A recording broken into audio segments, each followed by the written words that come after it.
नमस्कार, मैं डॉक्टर अजीत भारती आज फिर आपके लिए हिंदी विषय के अंतर्गत एक ईमेल लेखन लेकर आया हूं। तो हिंदी में ईमेल कैसे लिखते हैं, तो सबसे पहले उसका प्रश्न देख लेते हैं। तो देखो, प्रश्न कुछ इस प्रकार से रहता है। विगत 3 माह से आपका मेल आईडी दिया है abc@gmail.com। घर का बिजली बिल अधिक आ रहा है, शिकायत करने पर भी कोई सुधार नहीं हुआ।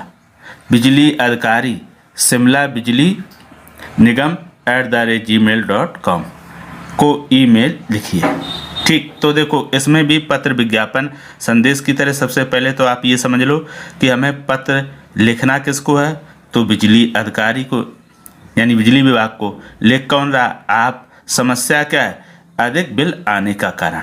ठीक है, तो ये 3 बातें अगर आपको समझ में आ गई तो बहुत आसानी से आप मेल लिख लोगे। अब प्रश्न पढ़कर समझने के बाद क्या करेंगे, हम लिखेंगे उत्तर।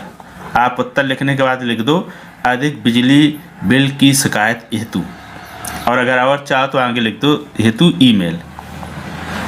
तो फिर उसके बाद फ्रॉम, देखो, फ्रॉम टू सब्जेक्ट कंपोज। ये मेल जो रहता है तुम्हारा मोबाइल या कंप्यूटर में, ऑलरेडी ये उसमें जैसे ही मेल खोलोगे ये अपने आप ओपन हो जाते हैं, यानी इसको ना तो हम जोड़ सकते ना ही हटा सकते हैं। ठीक है, तो देखो, फ्रॉम में क्या करेंगे, फ्रॉम में आप अपना मेल आईडी लिख दो, जैसे abc@gmail.com। अब अगर प्रश्न में आपका मेल आईडी दिया है तब तो फिर हम वही रखेंगे, और अगर नहीं दिया तो अपने मन से कोई भी लिख सकते हो। ठीक, वैसे ही टू में हम जिसको मेल भेज रहे हैं उसका मेल आईडी लिखेंगे। अगर प्रश्न में उसका मेल आईडी दिया है तब तो हम वही लिखेंगे, अगर नहीं दिया तो अपने मन से हम लिख सकते हैं विभाग से संबंधित। तो देखो, टू में जिसको मेल करना शिमला बिजली निगम @gmail.com, ये हो गया। अब उसके बाद फिर आता है आपका सब्जेक्ट। तो सब्जेक्ट में विषय लिख देंगे बिजली बिल के संबंध में या अधिक बिजली के संबंध में। आप यानी विषय उसी से रिलेटेड कोई सा भी छोटा लिख सकते हो। उसके पश्चात फिर कंपोज ईमेल लिखा रहता है, हम उसके नीचे पत्र जैसा लिखते हैं वैसे ही लिखने का हम प्रयास करेंगे। तो नीचे लिख देंगे सेवा में कॉमा लगा दिया, और ठीक उसके सामने लिख दी दिनांक।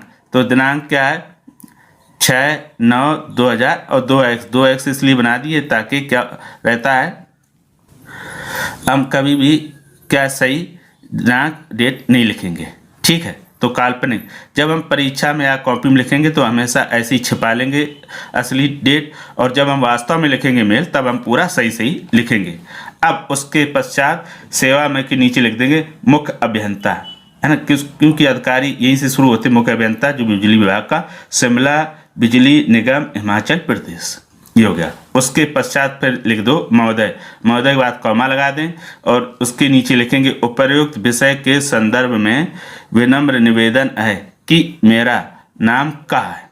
का मतलब, देखो, प्रश्न में नाम दिया नहीं था इसलिए आपने अपना नाम का मान लिया, और चाहे तो यहाँ पर मेल आईडी भी लिख सकते हैं। ठीक है, और अगर नाम दिया होता प्रश्न में तो आपको नाम लिखना रहता। मैं निराला नगर शिमला का निवासी हूँ। पिछले 3 माह से मेरे घर का बिजली बिल अधिक आ रहा है, जिसकी शिकायत कई बार स्थानीय कार्यालय में कर चुका हूँ। ये गलत लिखा, कर चुका हूँ, जहाँ कोई सुनवाई नहीं हुई। उसके बाद मजबूरन आपको मेल करना पड़ रहा है। अधिक बिल के कारण हमें ज़्यादा पैसे देने पड़ रहे हैं। दूसरी, हमारी आर्थिक स्थिति भी बहुत ठीक नहीं है। फिर अंत में लिख देंगे अतः आपसे निवेदन है कि शीघ्र मेरी समस्या का समाधान या फिर उसकी जगह निराकरण करने की कृपा करें। फिर उसके पश्चात नीचे धन्यवाद, उपभोक्ता का निराला नगर शिमला, और चाहो तो यहाँ का की जगह मेल आईडी भी लिख सकते हो, वैसे ऊपर हमने लिख ही दिया है, ज़रूरत ही नहीं है। तो ये हो गया आपका मेल आईडी, ईमेल लेखन। तो पूरा ईमेल देखो ऐसा दिखेगा, ये इस प्रकार का, ये इस तरह से। अब ये पूरा मेल कैसा दिखेगा उसको हम और देख लेते हैं। जब हमारा पूरा मेल लिख जाएगा तो कुछ इस प्रकार से आपका दिखाई देगा। ये देखो, आपका उत्तर फ्रॉम टू सब्जेक्ट कंपोज, और ये विषय धन्यवाद, और ये नाम। तो ऐसा आपका बहुत ही सुंदर आकर्षक ईमेल लेखन दिखाई देगा। अब ईमेल लेखन लिखने से पहले आपको क्या क्या जानकारी होनी चाहिए। एक तो जैसे देखो, ईमेल लेखन लिखना है तो सबसे पहले अपना परिचय देना है, ठीक जैसे शुरू में, फिर अपनी समस्या बतानी है, फिर उसका समाधान बताना। तो 3 चरणों में हम लिखते हैं, ये याद रखिएगा। अब जब भी हम ईमेल लेखन लिखें, एक तो ये फॉर्मेट जो दिया है इसी फॉर्मेट में लिखना है ना, अपने मन से कुछ नहीं ऐड करना। दूसरा, जो हम भी इसके अंदर जो मेल लिखेंगे हमेशा कैसे लिखेंगे, उसमें ऐसे शब्दों या वाक्यों का प्रयोग करेंगे जो आप सही और शुद्ध लिख लेते हो। जो आपको कठिन मुश्किल शब्द लगते हो उनका प्रयोग बिल्कुल ना करें, क्योंकि अगर आप उनका प्रयोग करेंगे तो निश्चित तौर में आपकी अशुद्धियाँ होगी और अंक कट जाएंगे।